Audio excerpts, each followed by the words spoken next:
छत्तीसगढ़ में विधानसभा चुनाव हैं। स्वदेश न्यूज आपको पल पल की अपडेट देगा, किस तरीके से मतदान चल रहा है, क्या कुछ फिलहाल अपडेट है। छत्तीसगढ़ विधानसभा चुनाव के पहले चरण के लिए 90 में से 20 विधानसभा सीटों के लिए मतदान चल रहे हैं और पहले चरण में मतदान वाले 20 विधानसभा क्षेत्रों में कुल 223 उम्मीदवार मैदान में उतरे हुए हैं। इनमें 198 पुरुष हैं, 25 महिलाएं शामिल हैं। वहीं कुल 40,78,681 मतदाता हैं जो अपने मताधिकार का इस्तेमाल कर रहे हैं। बस्तर संभाग के 12 विधानसभा सीट और राजनांदगांव लोकसभा क्षेत्र के 8 विधानसभा सीटों पर मतदान होगा। हालांकि इन 20 सीटों में अलग अलग समय में मतदान होने वाला है।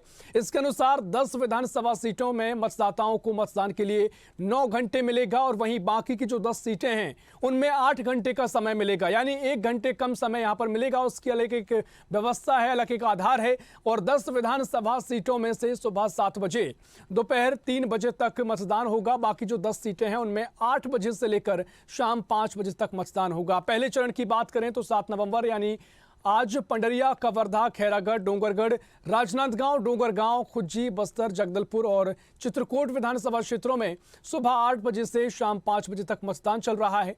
वहीं मोहला, मानपुर, अंतागढ़, भानुप्रतापपुर, कांकेर, केशकाल, कोंडागांव, नारायणपुर, दंतेवाड़ा, बीजापुर और कोंटा विधानसभा क्षेत्रों में सुबह 7 बजे से दोपहर 3 बजे तक वोट डाले जाएंगे।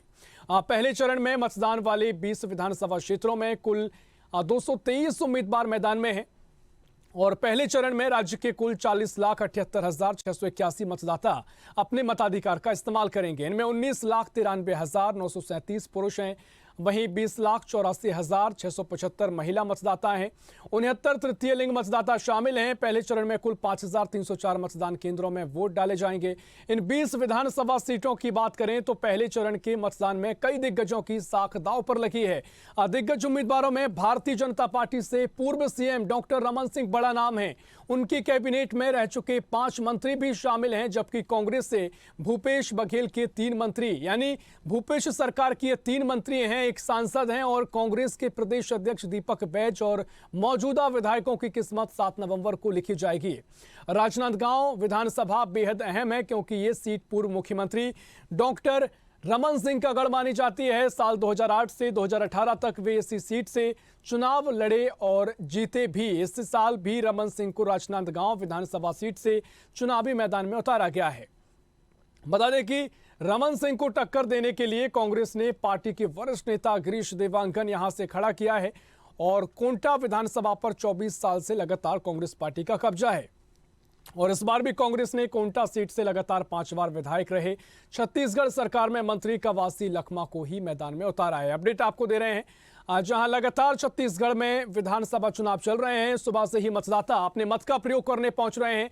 बता दें कि 20 सीटें काफी महत्वपूर्ण हो जाती हैं। बस्तर संभाग, दुर्ग संभाग की 20 सीटें हैं जिसमें बस्तर की 12 सीटें आती हैं और दुर्ग की 8 विधानसभा सीटें हैं। क्योंकि महत्वपूर्ण इस लिहाज से भी है क्योंकि बस्तर को छत्तीसगढ़ की सत्ता का मुख्य द्वार कहा जाता है। कहा जाता है कि अगर छत्तीसगढ़ में सत्ता हासिल करनी है तो बस्तर की जो 20 सीटें हैं इन पर जीत हासिल करना बड़ा महत्वपूर्ण है और यही वजह है कि पिछले 2018 के विधानसभा चुनाव में कांग्रेस ने इन 20 सीटों में से 19 सीटों पर कब्जा किया। वहीं एक सीट पर जो कि पूर्व सीएम डॉक्टर रमन सिंह की है, राजनांदगांव से वे यहां पर विधायक हैं, तो ऐसे में बीजेपी के लिए साख दांव पर है और जो भी सत्ता हासिल करेगा, जो भी दल होगा, भारतीय जनता पार्टी या कांग्रेस, उसके लिए बस्तर संभाग और दुर्ग संभाग की ये 20 सीटें सबसे ज्यादा महत्वपूर्ण है क्योंकि इन 20 सीटों पर भारतीय जनता पार्टी के तमाम दिग्गज नेताओं की साख दांव पर है। तो यहां पर कांग्रेस से भी पीसीसी चीफ समेत सांसद और 3 मंत्री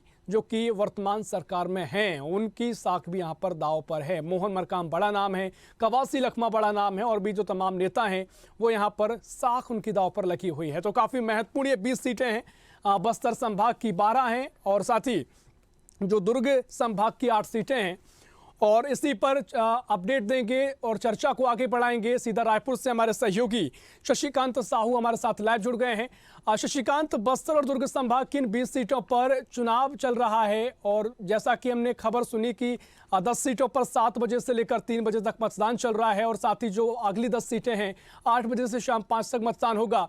फिलहाल क्या कुछ अपडेट है और किस तरीके से इन 20 सीटों को देखा जाए? शशिकांत। बोलना।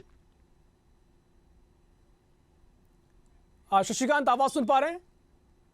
तकनीकी खामी के चलते संपर्क नहीं हो पा रहा है, लेकिन अपडेट आपको दे रहे हैं। जहां 20 विधानसभा सीटें हैं, जिसमें बस्तर संभाग की 12 सीटें हैं, दुर्ग की 8 सीटें हैं। काफी महत्वपूर्ण ये सीटें हो जाती हैं, क्योंकि यहां पर राजनांदगांव से भारतीय जनता पार्टी के बड़े चेहरे पूर्व सीएम डॉक्टर रमन सिंह मैदान में हैं। एक बड़ा चेहरा है और इसी पर चर्चा को हम आगे बढ़ाएंगे। आपको मेहमानों से तारुफ करा देते हैं। वरिष्ठ पत्रकार कौशल स्वर्णबेर जी हमारे साथ जुड़ गए हैं। कौशल जी, बहुत स्वागत है आपका स्वदेश न्यूज में। जिस तरीके से आप देख रहे हैं पूरे चुनाव की आप चर्चा करेंगे, और लोग जो हमें दर्शक देख रहे हैं, कोशिश होगी कि आपके जरिए उनको बेहतर तरीके से समझाया जा सके कि इन 20 सीटों को लेकर क्या कुछ समीकरण है, किस तरीके की स्थिति है। आप पूरा ओवरऑल आपसे पहला रिएक्शन चाहूंगा। जो 20 सीटें हैं बस्तर दुर्ग संभाग की, क्या कुछ आपको लगता है और किस तरीके से आप इन सीटों को देख रहे हैं? कौशल जी। देखिए, जिस तरह से पहले चरण के मतदान शुरू हो चुके हैं, लगभग 20 सीटों पर आप देखेंगे कि सुबह से मतदाताओं की भीड़ खासकर बस्तर इलाके में देखी जा रही है। और जहां तक आपने कहा कि जो बस्तर और दुर्ग की जो सीटें हैं वो सत्ता का राह तय करती है, तो कहीं कहीं बस्तर संभाग की जो 12 सीटें हैं वर्तमान में कांग्रेस के पास है, और दुर्ग संभाग की 3-8 सीटों पर चुनाव हो रहा है। वहां पर सिर्फ एक सीट ऐसा है जो भारतीय जनता पार्टी के पास है, जिसमें पूर्व मुख्यमंत्री डॉक्टर रमन सिंह वहां से प्रत्याशी हैं। अब जो आप पहले चरण की अब जो मतदान की जो शुरुआत हुई है, जो शुरुआती रुझान दंतेवाड़ा का एक रुझान आ रहा है कि वहां लगभग 10 से 11% का वोटिंग हुआ है 8 बजे तक सुबह से। जो ज्यादा सेंसिटिव इलाके हैं, खासकर 10 विधानसभा सीटें, वहां पर सुबह 7 बजे से मतदान शुरू हुआ है। और महिलाओं की जो भीड़ है मतदान केंद्रों में सुबह देखी जा रही है, क्योंकि आज छुट्टी का दिन है। जहां मतदान है तो निश्चित तौर पर जो मतदाता है उनमें काफी एक रुझान देखने को मिला, क्योंकि आप देखेंगे 15 साल भारतीय जनता पार्टी की सरकार रही और 5 साल कांग्रेस की सरकार रही है। तो इस लिहाज से चुनाव दोनों ही राजनीतिक दलों के लिए अहम इसलिए भी हो जाता है कि दोनों ही दलों को लोगों ने जांच लिया है, परख लिया है।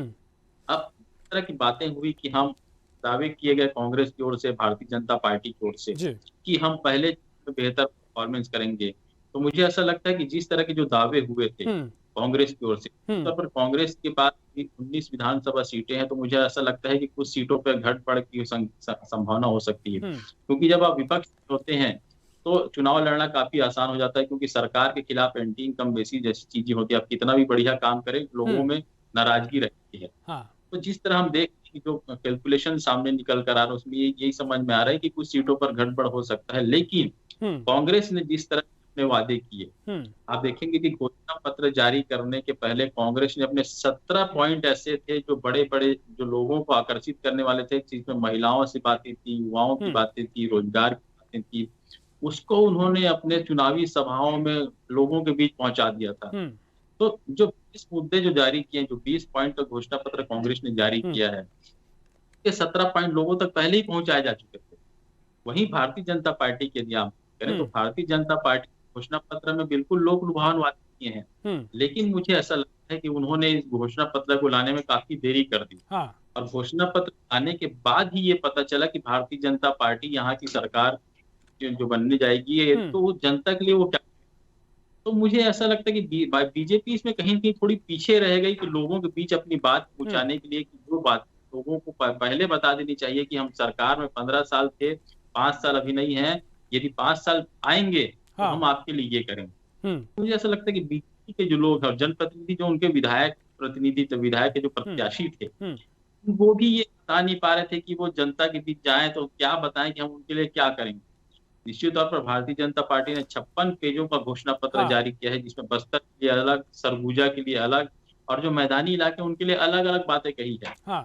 लेकिन जो बातें कही जानी थी लोगों के बीच, उसको उन्होंने बहुत देर कर दी, क्योंकि आप देखेंगे 7 तारीख आज वोटिंग हो रही है, और सिर्फ एक दिन पहले यानी 5 तारीख को वो अपना घोषणा पत्र जारी करते हैं। जी बिल्कुल कौशल जी, तमाम मुद्दे हैं, हम सिलसिलेवार चर्चा आगे बढ़ाएंगे। मैं आपको 1 मिनट रोकना चाह रहा हूं। रायपुर से हमारे सहयोगी शशिकांत साहू हमारे साथ जुड़ गए हैं। शशिकांत, 20 सीटों पर मतदान हो रहा है, पहले चरण की 20 सीटें हैं, काफी महत्वपूर्ण सीटें इन्हें कहा जाता है। आप लगातार कवरेज करते आए हैं, कहा जाता रहा है कि सत्ता का द्वार इसे कहा जाता है। बस्तर संभाग की सीटें हैं, दुर्ग की सीटें हैं। फिलहाल जो मतदान प्रक्रिया जारी है, क्या कुछ उसको लेकर अपडेट है और किस तरीके से इन 20 सीटों को समझा जाए? शशिकांत।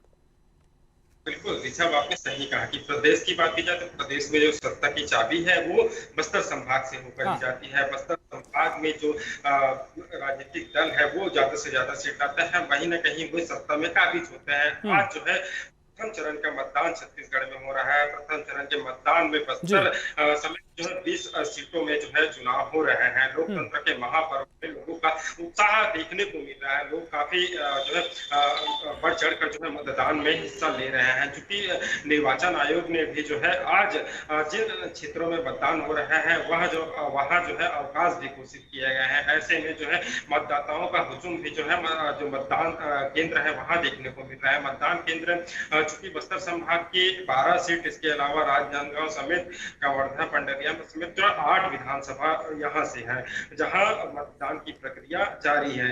इनमें से कई ऐसे जो सीट है जो हाई प्रोफाइल सीट भी कहा जा सकता है, जैसे पूर्व मुख्यमंत्री डॉक्टर रमन सिंह, इसके अलावा जो पूर्व मंत्री थे अभी वर्तमान में कांग्रेस से जो मंत्री है वहाँ की जो सीट है ये इन सीटों पर भी जो है मतदान हो रहे हैं। तो निश्चित तौर से काफी अहम जो है ये 20 जो विधानसभा सीट पर मतदान हो रहा है वो इस मतदान को लेकर जो है निर्वाचन आयोग भी काफी जो है सक्रिय नजर आ रहा है।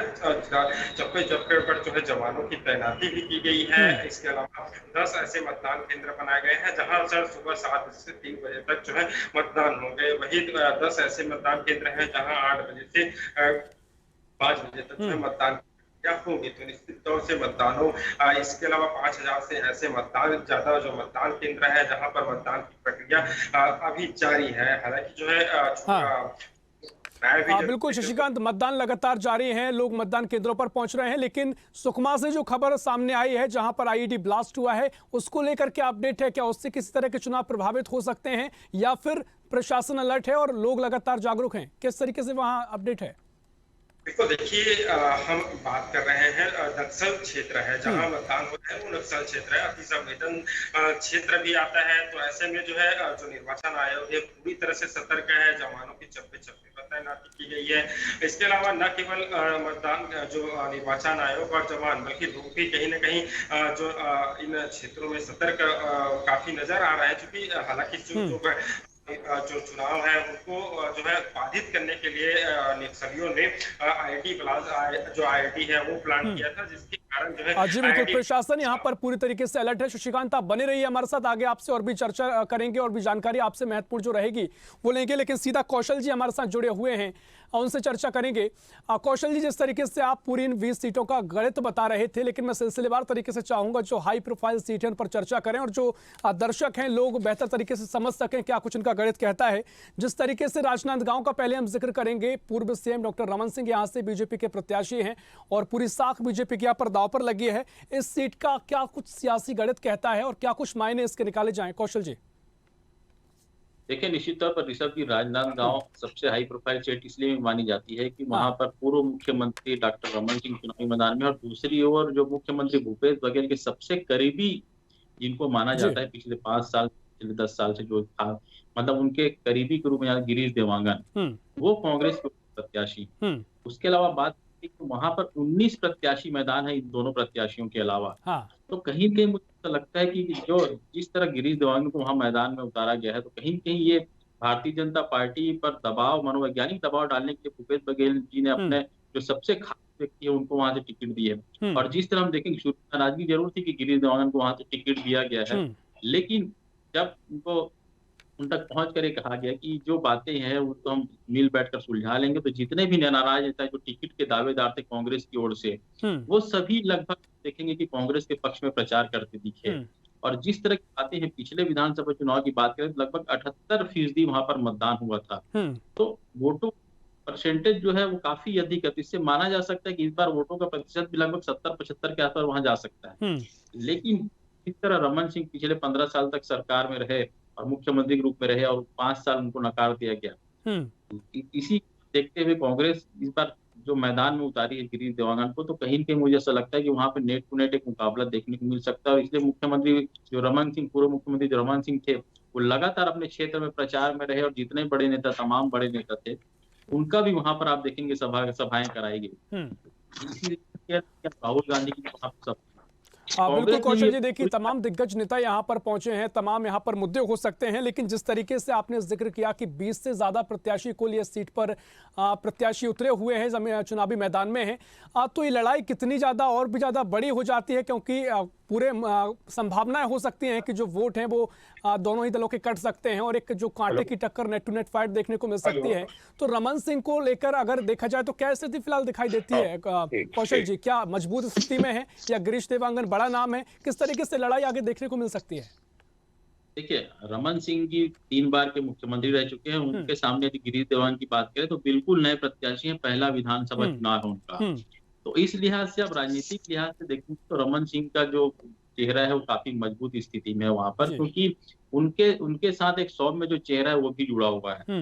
लेकिन जिस तरह 5 साल कांग्रेस ने यहाँ पर जो गांव गरीब किसान मजदूर को लेकर बात की है, और जो राजनांदगांव का जो जिला है वो भी लगभग ग्रामीण इलाके में ही आता है, तो मुझे ऐसा लगता है कि ये जो प्रभाव डालने की लोगों का डायरेक्ट बेनिफिट स्कीम के तहत जो इन्होंने कांग्रेस, उसको मुझे ऐसा लगता है कि भुनाने के लिए जो गिरीश देवांगन ठीक है नए चेहरे हैं, लेकिन रमन सिंह जी भी ये जानते हैं कि यदि चुनाव में थोड़ी भी चूक हुई तो उनके लिए मायना साबित हो सकता है।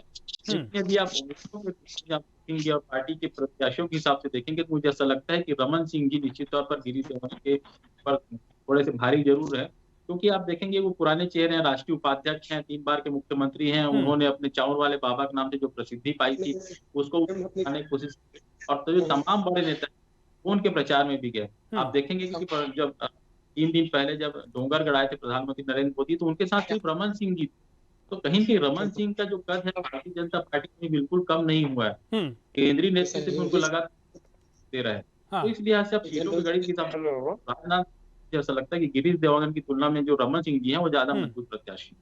निश्चित तौर पर रमन सिंह जी यहाँ पर मजबूत प्रत्याशी हैं, और अब ऐसे भी बीजेपी की साख भी यहाँ पर दांव पर है। चर्चा को मैं आगे बढ़ाऊंगा, कौशल जी आपके पास लौटूंगा, लेकिन शशिकांत साहू लगातार हमारे साथ रायपुर से जुड़े हुए हैं। शशिकांत, इन 20 सीटों में आपने लगातार चर्चा की है, लगातार कवरेज की है।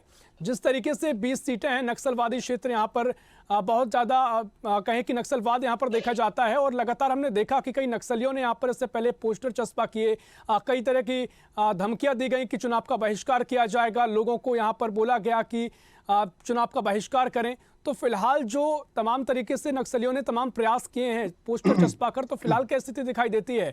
क्या लोगों में जागरूकता है, या फिर लोग कहीं ना कहीं दहशत में हैं और चुनाव प्रभावित इसमें हो सकता है, या फिर किस तरह की स्थिति यहाँ पर देखा जाए सुरक्षा की दृष्टि से?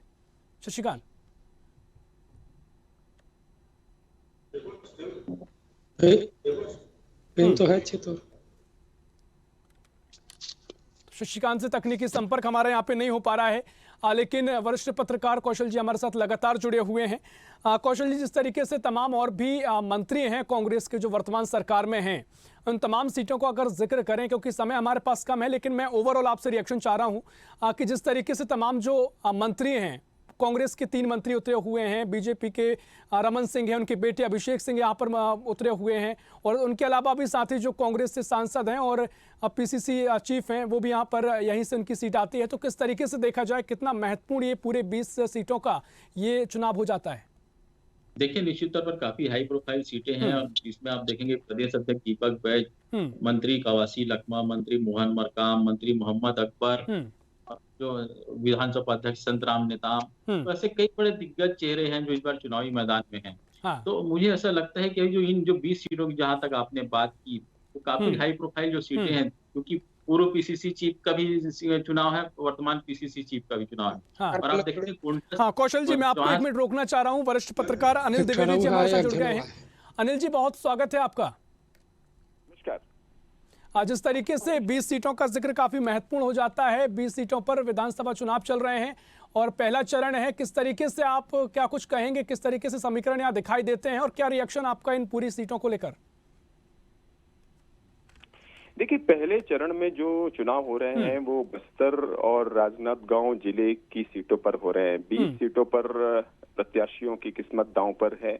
विशेष तौर पे डॉक्टर रमन सिंह है, मोहम्मद अकबर जो मंत्री हैं, फिर मोहन मरकाम है जो प्रदेश अध्यक्ष रह चुके हैं कांग्रेस के, केदार कश्यप हैं, भावना बोहरा है, महेश गागड़ा हैं।